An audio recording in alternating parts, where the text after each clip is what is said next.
Il percorso della legge antidelocalizzazione selvagge accelera sulla spinta del rischio chiusura della speedline di Santa Maria di Sala.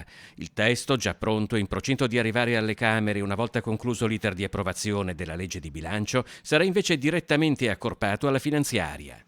Oggi stesso il ministro Orlando mi ha confermato che sarà il governo a presentare un emendamento all'interno della legge di bilancio per bloccare queste operazioni selvagge che vanno sulla testa dei lavoratori. La chiusura del più grande sito produttivo della città metropolitana di Venezia dopo Fincantieri per delocalizzare all'estero comporterebbe la perdita in un istante di 600 posti di lavoro diretti e circa 300 di indotto. L'atteggiamento della multinazionale svizzera proprietaria dello stabilimento è definito inaccettabile.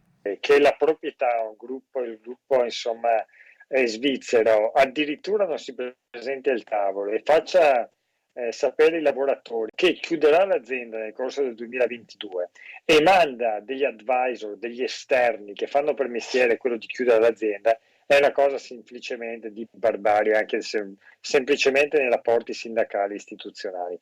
Il caso Speedline ha raccolto tra gli altri anche la solidarietà dei vescovi di Venezia, Padova, Treviso e Chioggia che domenica parteciperanno alla manifestazione dei lavoratori.